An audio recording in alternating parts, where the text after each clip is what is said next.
Game week 18 may have only just finished, but game week 19 is right around the corner, and I need to reveal my game week 19 team selection as we have got Bruno Fernandes problems and a captaincy dilemma. So if you look forward to today's video, make sure to drop a like, aiming for 200 on this video. And of course, if you haven't already, make sure you do smash that subscribe button for daily fantasy content. Enough waffling, let's get into today's video. So first up, let's take a look at how I got on in game week 18, and thankfully we have ended the run of red arrows. We're back on track with a green arrow, 245k overall rank. And just take a look at how I actually got on with the point scoring. So I got 71 points overall, but of course I took that -4. So quick maths, 67 points all in. And the transfers, Saka to Bruno Fernandes, we'll talk about that one, of course, and Cunha to Alexander Isak. So in terms of actual net points, it was an absolute disaster for my transfers. I mean, Saka outscored Bruno Fernandes without even playing. And we are now in a bit of a position where we have the Bruno Fernandes red card to address. So the heroes of the week, Anthony Gordon, and a very popular transfer in for game week 19. So I'm really glad I've already got him in the team. Cole Palmer delivering as he always does. Brought in Munoz a couple of weeks ago when he was suspended. Really glad, because that feels like another transfer that a lot of managers are going towards, already locked in my team. Sells over Fabianski. Thank God got that one right, because Fabianski going off injured after 30 minutes. That's just really bad luck for those that started Fabianski. And of course, my transfer in Alexander Isak, doing what Isak does. So really good structure in the team. A few problem players though, of course. Semenyo just really frustrating. But when you've got someone like Bruno Fernandes who is suspended for game week 19, and it's only one game, not two for those that are wondering, that is going to be taken more of a priority than that of Semenyo. And also, I'm going to put in the same bracket João Pedro. He has been so damn frustrating. And actually watching the game last night, I wasn't that impressed with João Pedro. He does the nice bits. He basically is a really crap Cunha, where he tries to influence the game in certain areas. And I actually think with João Pedro, he's one of those that probably will deliver in the bigger games. But while they don't have Welbeck, I think Brighton are a shadow of themselves. And the sooner Danny Welbeck is back, the better for both João Pedro and Brighton. But I don't even know if I'll keep João Pedro until Welbeck is back. So 71 points, 67 all in. Let me know how you got on in the comments section. Let's talk about some Bruno replacements in general before we come into my game week 19 team selection. So Bruno Fernandes is the big talking point going into game week 19, and obviously for my team as well. Now, those that checked out the transfer plans video a couple of days ago, maybe yesterday, whenever I brought it out, will know that I kind of highlighted Odegaard, Rodgers and Ismaila Sarr. So if you want a bit of a deep dive on those three players, definitely go check out that video, as I kind of dedicated 4 minutes specifically to those. But I wanted to kind of have a bit more of a wider lens here, just to take a look at all of the options available to us. I do realise I've missed out Jacob Murphy, but at the price point of Bruno Fernandes, I just feel like Anthony Gordon is long-term the better pick than that of Jacob Murphy, hence why he is not on the list. But if you want a cheap alternative, then he might come in the equation when we do consider those options. But we got a few options here, ranging from Ismaila Sarr, Gordon, Odegaard, Mbeumo, Foden, Rodgers, Eze and Jared Bowen. So of course there's a lot of information on the screen right now. I do appreciate that. I just want to quickly give kind of a bit of a ranking here and a bit of a deep dive into exactly the players that I think we should be looking to bring in. So first up, Crystal Palace, top of the ticker here in terms of fixtures. I think Southampton might be a bit more of a difficult fixture than that under Russell Martin previously. So I'm not expecting this game to be absolutely free scoring for Crystal Palace. It is worth noting. We've got Ismaila Sarr and we've got Eze's numbers up on the screen here. Now, if it was me, and of course I am a Bruno Fernandes owner, I think Eze is just one of those picks that we're always going to have that nostalgic feel about, and we know eventually he probably will be the better Crystal Palace pick. But as of right now, with Mateta possibly stealing the penalties away from him, and the numbers actually just being in Ismaila Sarr's favour for both XG and expected assists, I think Eze eventually over a 10-15 game week period beyond this point might actually start to replace Ismaila Sarr's numbers. But right now, I think there's too much information from Sarr to suggest anything other than picking him. So if I was picking a Crystal Palace asset right now, I still would go for Ismaila Sarr, and he definitely is on the agenda for me. So Sarr over Eze, just because of the 0.8 million saving that it would allow you to go elsewhere in your team. Now, of course, I own Anthony Gordon, so I'm not looking to bring him in. But if you were looking to bring him in, I think the fixtures are good. Man United away are just poor right now. Spurs away, if they still have Van der Ven and Romero out, that's a great fixture. And then you come into the chunk of 4, which everybody loves, the idea of Wolves, a bit more difficult, Bournemouth, Southampton and Fulham. So if you don't have Gordon already, I'm not going to sit here right now and say to you that he's absolutely essential, because I don't think he is. But in terms of goal scoring numbers, he is top of the tree at 0.41 XG. And I just think Newcastle right now in a bit of a rhythm. They're playing Tonali as the 6. Bruno Guimaraes is being a bit more of a creator in that midfield. And I think that just helps Newcastle as a team in general. I really do think also with the overlapping of Lewis Hall, it's meant Gordon actually comes to a bit more of inside forward areas as opposed to just being an out and out winger at times. So all this, I think Gordon is now a brilliant option for your teams if you want to go there. In terms of Odegaard, I wanted to watch the Arsenal game back, and I'm going to put the actual average positioning up for Arsenal players in last night's game against Ipswich, and I actually saw some good things from Odegaard. I was really not considering him as a pick because I just don't think his attacking potential is there, but he was top for shots for Arsenal, a 0.31 XG against Ipswich. The thing is, it was Ipswich, and the fixtures coming up for Arsenal are decent. Brentford, Brighton, they're always going to give up chances, and Spurs and Villa. So I think this period of fixtures are good, but 8.4 million for Odegaard right now. Do I think it's a desperate transfer for game week 19? I'm going to probably say no, but I do think Odegaard will tick over with those points as we go through the game weeks. For me and Buemo, I just don't think the fixtures are there. They're not included on this list because they're just not great. All of their games at home are against top 6 teams, and I just don't think there is enough value right now to go for Buemo. Foden at 9.2, he was good-ish against Everton, but again at 9.2 million, you've got to free up funds to go there, and I just don't think it is right to do so, even though the fixtures are fantastic. Now, one that I really am considering is going to be Morgan Rogers, because Brighton at home followed by Leicester at home is great, and he feels like a player to me that I could happily bench into 21 and 22. So if you're considering Morgan Rogers right now, keep considering him, because I think he would tick over perfectly well in this Villa team. However, if I had a choice between Rogers or Sarr and money was no object, I do prefer Ismaila Sarr. We've covered Eze, and for me, Jarrod Bowen, the fixtures is not good enough for West Ham. So to conclude, for my own team right now, I'm very much still in the camp of keeping Bruno Fernandes is still an absolute consideration.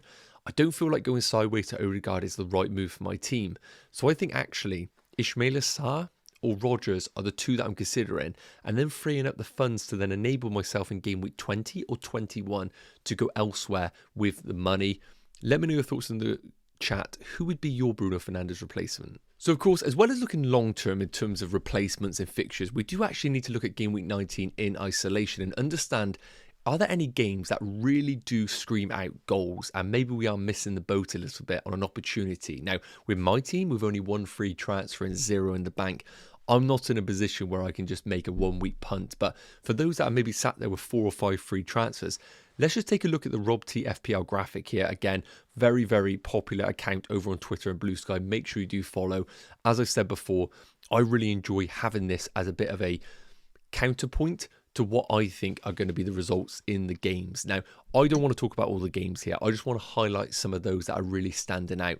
Man City Leicester, again, I'm just not going to talk about that one, because if you have Haaland and you don't captain him in this game, when are you ever going to captain him? So for me, Spurs I cannot trust at all. They're not a consideration, but it's worth noting the projected goals in that game are quite high, but I would argue Wolves you can't really predict anymore with a new manager in charge.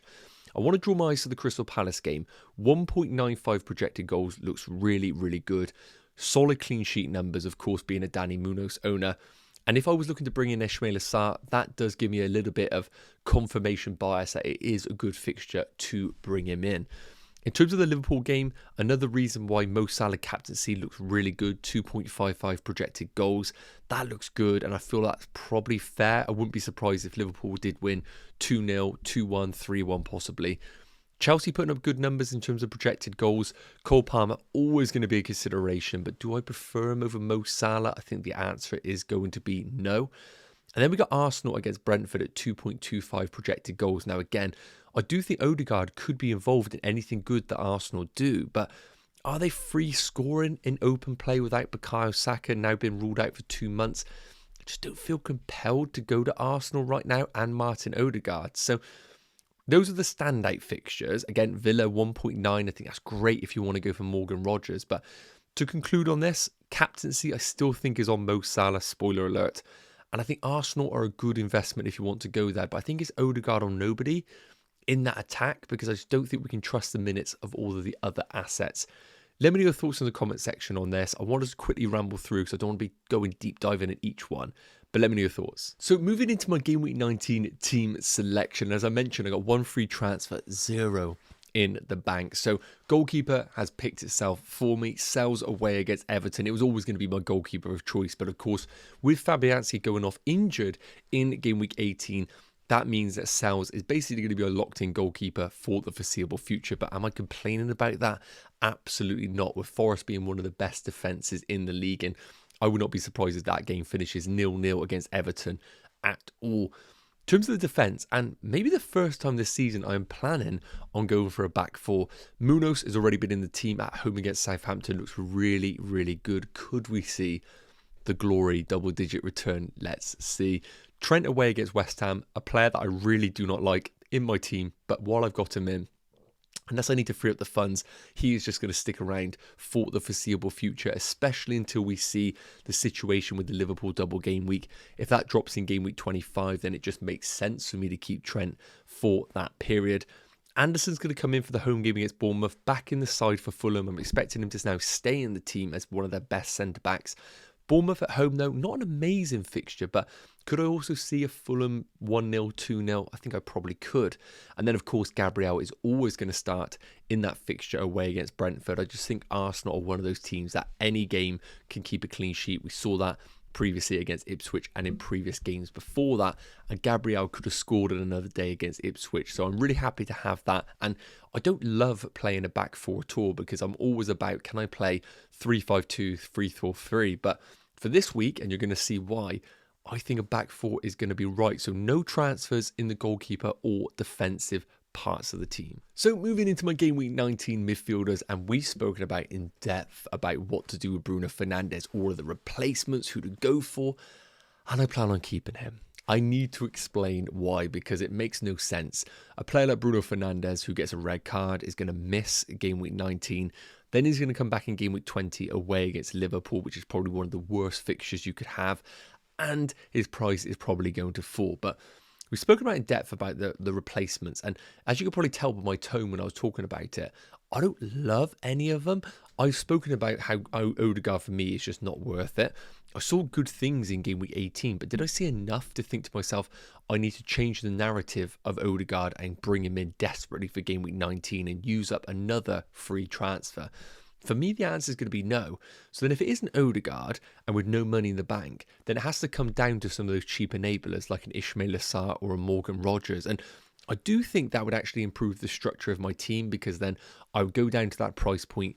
It basically would give me like 3 million, and then I could look to upgrade one of my forwards in a foreseeable future. But I don't love any of the forwards right now in the game outside of Alexander Isak, and Cunha, with the impending ban, we think, it's just ruled out another forward to go to. So I think to myself, where this money actually going to go in my squad? Because I don't really love the defenders either. So I think to myself, let's just keep Bruno Fernandes, allow the price to drop. It is what it is. Have him for Game Week 20 away against Liverpool, which obviously is not ideal, but I have seen enough from Liverpool right now to show that they can be naive. And I always think, well, as long as they got Robertson playing left back and they got Trent leaving that space down the right hand side with no Kanate to operate that right channel, who is one of the best 1v1 defenders, I think there are going to be chances in that game. I might be completely wrong, but I am happy to keep Bruno Fernandes for Game Week 19 and have him for Game Week 20, because 21 onwards, we're going to want Bruno Fernandes in our squad. I don't care what anybody thinks about United at that time. So the plan's to keep Bruno Fernandes, play a midfield 3 of Gordon, which a lot of people are bringing in already, which is good. Palmer away against Ipswich and Mo Salah away against West Ham. Semenyo on the bench. He could easily come in if we need to, but I just don't really love Semenyo as a pick, especially away from home. So that is going to be the plan in midfield. I know it's controversial. let's take a look at the forwards. So moving into my game week 19 forwards, and as you can see here, the plan, if you haven't guessed already, is to roll the transfer. Alexander Isak, of course, as long as he doesn't get injured, is going to be a long-term player in this team. And even though the Cunha to Isak move, in theory, didn't pay off, I still think I prefer having Isak and this structure. I've been having the cheap forward line for many, many weeks, and even though they have paid off in certain times, it just feels so much better having a player like Isak in the team, because if I need to move away from him, apart from Erling Haaland, I can go to any forward in the game. Would I love Ollie Watkins this week? Yes. Would I sell Isak to him? Absolutely not. So Isak is in long term. Now we've got João Pedro away against Aston Villa. Now this isn't good because, as I've said, when Brighton don't have Welbeck, they're a completely different beast, and João Pedro having to play as the number 9 is just terrible for him. And I've never been the biggest João Pedro fan as it is, but right now, is it a pressing matter for me to sell João Pedro? The answer is going to be no once again. Raul Jimenez has proven to be a massive rotation risk. There aren't really any cheap forwards that we're looking to go to. Yes, Chris Wood could be an option, but do I want to bring him in away against Everton and make a -4? Absolutely not. So João Pedro is just going to have to stick around in the team for at least one more game week. And it's another reason why I want to roll my transfer this week. I feel like I'm starting to have a few issues emerge, like a João Pedro, possibly like a Vissa longer term, and just having one transfer each week is just never going to help me actually improve this team.